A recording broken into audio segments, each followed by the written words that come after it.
¿Qué tal, amigos? Continuando con las publicaciones, como había comentado en la grabación pasada, continuaremos nuestro estudio desde la parte en la que José Smith ha recibido las planchas y está a punto de iniciar con la traducción del Libro de Mormón. El profeta José Smith recibió las planchas del ángel Moroni el 22 de septiembre de 1827. Como ya estuvimos comentando anteriormente, para él fue un desafío poder mantener las planchas seguras, a salvo. Había muchas personas merodeando los alrededores tratando de adquirir las planchas. Habíamos dicho que años atrás él había firmado algunos documentos legales en la que se decía que todos los objetos de valor que él encontrara debían ser divididos en partes iguales por las personas que estuvieron relacionadas con él en la ocasión que estuvieron buscando la mina de plata española perdida. Para finales de ese mismo año, de 1827, José y Emma se enteran que están esperando su primer hijo. Ya había pasado casi un año en el que José y Emma se habían casado, y desde este tiempo Emma no había tenido contacto con sus padres. Recordaremos que la ocasión en la que José y Emma se casaron tuvieron que hacerlo a escondidas de los padres de Emma porque no recibían la aprobación de parte de su padre para el matrimonio. El señor Hale pensaba que José era un buen hombre, trabajador y capaz de poder sostener un hogar. Su único defecto era que creía en visiones, en ángeles y en Biblias de oro, como él lo expresaba. Le explicaba que si él dejara estas cosas, sería un buen partido para su hija, pero como nosotros sabemos, los ángeles y las visiones serían parte importante de la vida del matrimonio de José y Emma. Sin embargo, con la noticia del embarazo, quizá los padres de Emma podían ser un poco más accesibles, y Emma decidió escribirles una carta pidiéndoles que les diera la oportunidad de mudarse con ellos. La situación en realidad era que el profeta estaba enfrentando una creciente oposición en el área donde vivía, y cada vez se organizaban más y más complots para quitarle las planchas de oro. Esto estaba poniendo una gran presión sobre la familia, sobre el matrimonio, y estaba siendo muy difícil que ambos pudieran atender los asuntos que les correspondían. Efectivamente, el señor Hale recibió la carta de su hija y aceptó que ambos se mudaran a su casa. Esta mudanza representaba una situación ambigua. Por una parte, José tendría la oportunidad de irse a un lugar para empezar de nuevo y poder enfocarse en la traducción de las planchas. Y por otra parte, tendría que salir del lugar en donde estaban sus padres, dejar a su familia y tener que saldar unas cuentas pendientes antes de poderse mudar del lugar. Para el profeta siempre fue importante tener los asuntos financieros en orden. Esta fue una regla que él procuró seguir el resto de su vida, tanto como esposo y padre, como profeta y líder de la iglesia. Al trabajar durante los últimos días pudo juntar un poco de dinero y con la esperanza de ir a llegar a ciertos acuerdos con sus acreedores, se fue al pueblo para tratar de hacer algunos pagos. Mientras estaba en estas diligencias, un hombre, que era 22 años mayor que él, se le acercó con cierta determinación. Este hombre se llamaba Martin Harris. Martin Harris era un hombre muy conocido y muy respetado en la localidad en Nueva York. Incluso él servía en los tribunales de la localidad por ser un hombre cuya palabra valía. Era muy respetable y era un hombre próspero de negocios en la comarca. Él había escuchado acerca del profeta José Smith en ciertas ocasiones de parte de la familia, aunque la familia en general era un poco reacia por las experiencias negativas del pasado, de expresar la situación en la que se encontraba su hijo. De alguna manera u otra se habían sentido confiados de compartir esta información con Martin Harris. Martin Harris era escéptico, pero a la vez tenía un sentimiento que lo impulsaba a averiguar un poco más al respecto. Cuando José le explicó que él estaba haciendo algunos pagos y llegando a algunos arreglos con sus acreedores, Martin Harris decidió darle la cantidad de $50 para que pudiera poner en orden sus cuentas, adquirir un poco de comida y tener el dinero suficiente para hacer la mudanza. José Smith era una persona muy responsable y siempre trataba de tener sus cuentas en orden, y se sentía un poco incómodo de recibir dinero que de alguna manera u otra no había ganado por trabajo. Señor Smith, le dice el señor Martin Harris, Aquí tiene $50. Se los doy para hacer la obra del Señor.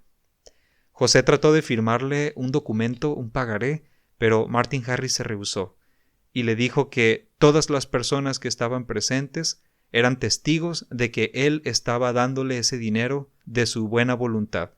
Con estos $50 recibidos de Martin Harris, José Smith pudo pagar algunas cuentas y comprar un poco de alimento y poco de ropa para poder hacer la mudanza que tanto habían esperado.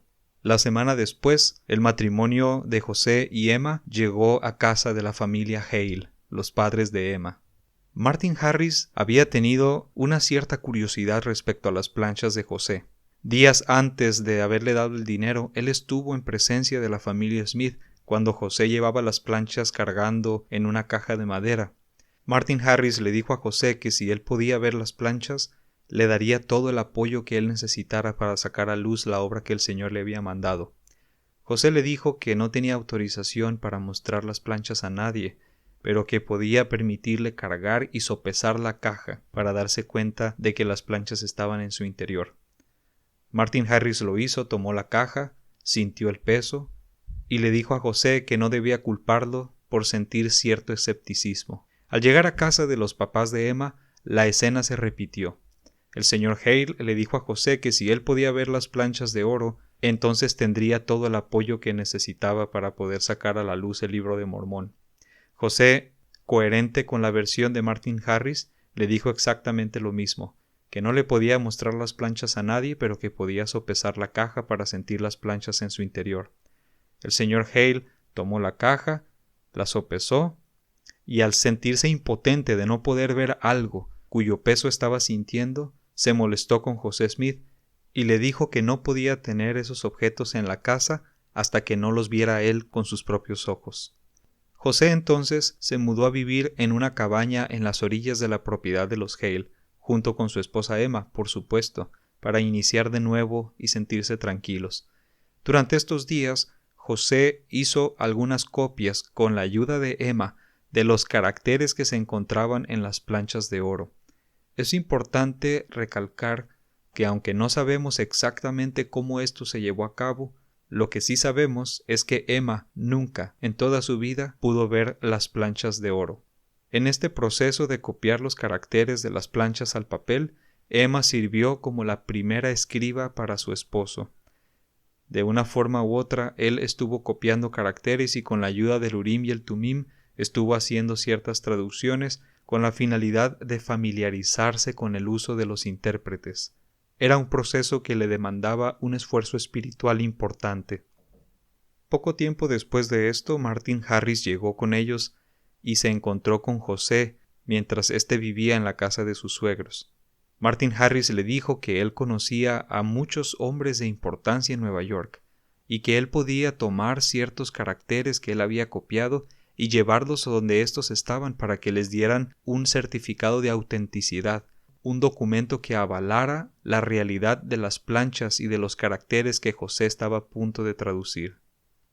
José accedió a prestarle el manuscrito a Martin Harris y éste lo llevó con el profesor Charles Anton, que era un profesor de latín y griego de la Universidad de Columbia. El profesor Anton era más joven que Martin Harris, quizá unos 15 años menor de edad. Sin embargo, era un erudito en todo lo que tenía que ver con el idioma antiguo hasta donde se conocía en esa época. En estos años, el conocimiento que los eruditos tenían del idioma egipcio no estaba tan desarrollado como lo está ahora. Sin embargo, el profesor Charles Anton sabía lo suficiente como para darse cuenta que los caracteres que Martin Harris llevaba escritos en el papel eran auténticos. Martin le mostró los caracteres que José había copiado en las hojas de papel y los observó detenidamente. Declaró que representaban caracteres de muchas lenguas antiguas y le dio por lo tanto a Martin Harris un certificado que confirmaba la autenticidad de los caracteres. También le recomendó con uno de sus colegas, Samuel Mitchell, de la Universidad de Columbia, y le dijo: Samuel Mitchell es muy versado en las lenguas antiguas, y no tengo dudas de que podrá darle alguna satisfacción al revisar estos caracteres. Martin entonces tomó el certificado, lo enrolló y lo guardó en su bolsillo con mucha satisfacción.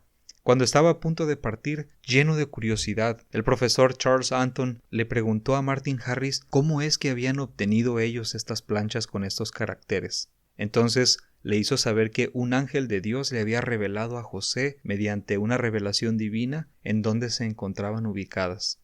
El profesor Charles Anton le pidió entonces a Martin Harris el certificado como si fuese a revisarlo. Martin lo tomó de su bolsillo, se lo presentó y éste lo hizo pedazos, y le dijo que ya no existían tales cosas como visiones, ángeles y sueños celestiales. Entonces le pidió que le llevara las planchas para que él y sus colegas pudieran hacer la traducción apropiada. Martin Harris le dijo que una parte de las planchas se encontraban selladas y que José tenía además el mandamiento expreso de no poder mostrar las planchas a nadie salvo a quien se le autorizara.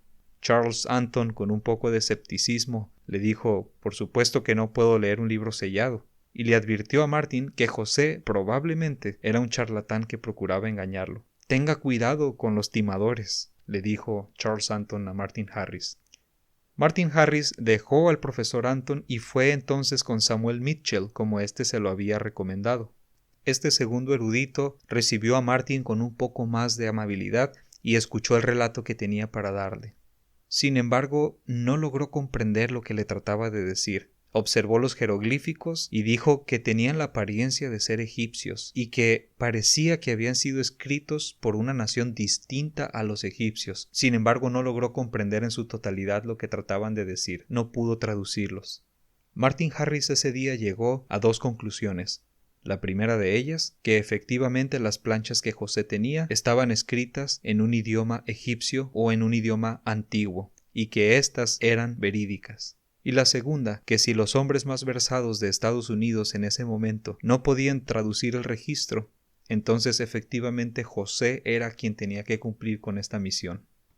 Como todos nosotros sabemos, este episodio de la historia de la Iglesia se ajusta perfectamente a una de las profecías de Isaías, que constituye quizá una de las profecías más antiguas respecto al libro de Mormón, en la que se menciona que el instruido no podría leer el libro porque era sellado, y que este libro sería llevado al que no era instruido, y que él recibiría el poder de Dios para hacer la traducción. Después de esta breve experiencia, Martin Harris nunca volvería a ser el mismo. Él sentía que tenía un deber divino de ayudar al profeta a sacar a la luz este libro sagrado. Así que volvió donde él estaba, le narró lo que había acontecido y le dijo que le diera oportunidad de poner sus negocios en orden para poder venir y dedicarse de tiempo completo a ayudarle a José a sacar la obra que el Señor le había encomendado. Para abril de 1828, Emma ya se encontraba muy avanzada en su embarazo y había estado sirviendo de escriba a José. Sin embargo, avanzaban lentamente. Es durante este tiempo de traducción en la que Emma narra que mientras ella estaba escribiendo y José dictando, el profeta hizo una pausa y extrañado le preguntó a Emma: «Emma, ¿Jerusalén tenía una muralla a su alrededor?» «Sí», le dijo ella, recordando las descripciones que había leído en la Biblia cuando era niña. «Ah», dijo José con alivio, «tuve miedo de que estaba entendiendo mal o de que estaba siendo en alguna manera engañado». Para Emma era maravilloso poder ver a su esposo con tanta falta de conocimiento en cuanto a las escrituras y la historia y la geografía por igual, y sin embargo estar dictando con tanta claridad un libro cuya complejidad superaba por mucho sus capacidades gramaticales. A pesar de que Emma estaba escribiendo y José dictando, el avance de la obra era muy lento. Afortunadamente, en este tiempo es también cuando Martin Harris se les une en el proceso de traducción y reemplaza a Emma, cuyos malestares en el embarazo ya le impedían poder dedicarse por muchas horas como ayuda de su esposo. Martin era un hombre que quería dar ayuda, quería apoyar al profeta, pero tenía un desafío. Su esposa no confiaba en el joven José, pensaba que era un timador y que se quería aprovechar de los recursos económicos de su esposo. Así que ella insistió en acompañar a Martin Harris para conocer a tal José y poder ver las planchas. La esposa de Martin Harris se llamaba Lucy Harris. Era una mujer de una personalidad fuerte y con problemas auditivos, por lo que siempre estaba a la defensiva en toda situación. Por supuesto, le pidió a José que le permitiera ver los registros, y cuando éste le explicó que no podía mostrárselos a nadie, salvo a aquellas personas que se les fuera indicado, empezó a registrar toda la casa. Emma tenía que reposar, pero esto causaba muchas dificultades. Afortunadamente llegaron a un acuerdo para que Lucy Harris se mudara con unos vecinos y ellos pudieran seguir trabajando en calma y Emma reposando. Sin embargo, empezó a correr el rumor de que José era un joven aprovechado y que estaba tratando de quitarle su riqueza a su esposo. Cuando Lucy finalmente decidió volver a su granja en Nueva York, José, Martin y Emma pudieron descansar. Para el mes de junio la traducción estaba avanzando con un paso fluido. Para Emma era sorprendente escuchar a su esposo cómo estaba dictando. Hacía pausas, salían a comer o a tomar aire fresco y reanudaba con el proceso de traducción exactamente en el punto en donde se había quedado. Naturalmente Martin Harris estaba maravillado de igual manera. El nacimiento del primer hijo de la familia Smith estaba muy próximo, y Martin Harris sabía que José probablemente no se iba a dedicar a la traducción mientras tenía que atender a una esposa y a un hijo recién nacido. Así que se le ocurrió que sería una buena oportunidad para que él volviera a su casa, revisara el estado de sus negocios y llevara consigo la pila de hojas que se habían traducido durante ese tiempo, con la finalidad de que su esposa pudiera observar la obra que estaba llevando a cabo con José. Como nosotros sabemos, aunque el Señor respondió en 2 ocasiones que esto no era prudente, la insistencia de Martin Harris importunó al profeta y finalmente recibió del Señor la aprobación para prestarle las hojas a Martin Harris. José le dio instrucciones específicas a Martin de que no mostrara los registros a nadie, salvo a las personas que fueran de su mayor confianza, específicamente su esposa. Él prometió que así lo haría y se retiró. El ángel Moroni se presentó entonces y recogió de José los intérpretes. Al día siguiente se presentó el momento de dar a luz. Emma se esforzó bastante. El parto fue muy difícil y duró varias horas. Por lo que se sabe, el bebé que nació no estaba bien desarrollado y tenía problemas o malformaciones congénitas. Solamente vivió unas horas. Para Emma la recuperación fue muy difícil, probablemente incluso debatida entre la vida y la muerte. Esto agotó al extremo al profeta y a su esposa, y estuvo por 2 semanas dedicado completamente a ella. Cuando Emma se sintió lo suficientemente bien como para atenderse, le preguntó a José qué había pasado con Martin y con las páginas que se habían traducido. José admitió que no había escuchado nada de él, y Emma le pidió que se dirigiera de inmediato con sus padres y averiguara qué había sucedido con Martin y las 116 páginas. José se dio cuenta que cuando el Señor dijo no la primera vez, él debió haber sido obediente. De inmediato tomó una diligencia hacia el norte, comió, durmió muy poco durante el viaje, estaba temiendo de haber ofendido al Señor. José llegó a la casa de sus padres muy temprano. Mandaron a buscar a Martin Harris para invitarlo a desayunar y averiguar qué es lo que había pasado con las páginas. Dieron las 9, las 10, las 12 del día y Martin Harris no llegaba. Después José por la ventana vio la figura de un hombre, con el sombrero hasta la frente, agachado, viendo hacia el piso.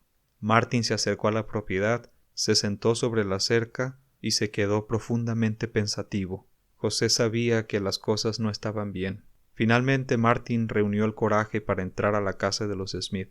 Se sentó a la mesa, tomó el cuchillo como si los fuera a usar, e inmediatamente se llevó los puños hacia la sien, soltó los tenedores y los dejó caer sobre la mesa, y entonces dijo: «He perdido mi alma». José súbitamente se levantó de la silla y le dijo: «Martin, no habrá perdido los manuscritos». El momento fue uno de los más dolorosos para la familia entera y para el profeta mismo. Había perdido el manuscrito de las 116 páginas que se habían traducido. José tenía miedo de que su alma estaba en peligro. En este punto de la historia me gustaría recordar algo importante que se narra en el libro de Mormón. Ustedes han de recordar que Leí y su familia salieron de Jerusalén más o menos 600 años antes del nacimiento de Cristo. Aproximadamente 10 años después de haber salido de Jerusalén, cuando ya se encontraban en la tierra prometida, Nefi recibió el mandato del Señor de que debía hacer unas planchas sobre las cuales grabar la historia de su vida y las profecías de su padre. Esto lo podemos encontrar en el capítulo 19 de Primer Nefi. Nefi entonces hace un juego de planchas en donde narra la historia de su padre, su genealogía y graba muchas de las profecías de su padre y sus propias profecías. Este primer juego de planchas se le conoce como las planchas mayores de Nefi. 20 años después de este acontecimiento, es decir, 30 años después de haber salido de la tierra de Jerusalén, Nefi recibe un segundo mandato de hacer un segundo juego de planchas, y esto lo encontramos en el capítulo 5 de Segunda de Nefi. En este segundo juego de planchas, Nefi tendría que volver a grabar la historia de su padre y la de su propia vida, pero en esta ocasión tendría que dar preferencia a los acontecimientos sagrados, aquellos que fueran de mayor valor para los hijos de Dios. Esto se explica en el capítulo 6 y el capítulo 9 del primer libro de Nefi. Cuando Mormón hace un compendio para poder generar las planchas que Moroni entregaría a José Smith, él hizo un registro, un resumen de las planchas mayores de Nefi, las que contenían la genealogía de su padre, la historia de su padre y las profecías de su padre y algunas profecías mismas de Nefi. Después, al haber compendiado las planchas mayores, Mormón descubrió las planchas menores entre los juegos de planchas que él había recibido. Estas planchas menores contenían una tremenda riqueza espiritual, y entonces Mormón, al darse cuenta del tremendo valor espiritual de estas planchas, decidió colocarlas íntegramente allí entre el resumen que él había hecho de las planchas mayores y las planchas que hablaban del reinado del rey Mosía en adelante. De manera que de una forma especial el Señor había preparado ya 2 resúmenes distintos del mismo periodo histórico del Libro de Mormón. Cuando José Smith empezó a traducir, él empezó a traducir desde el resumen de Mormón de las planchas mayores de Nefi, es decir, aquel que contenía un rico contenido histórico, pero no un contenido espiritual tan rico como el de las planchas menores. Este resumen de las planchas mayores de Mormón estaba contenido en las 116 páginas que Martin Harris perdió. Es por esta razón que José Smith con los años explicó que estas 116 páginas llevarían por título El libro de Leí.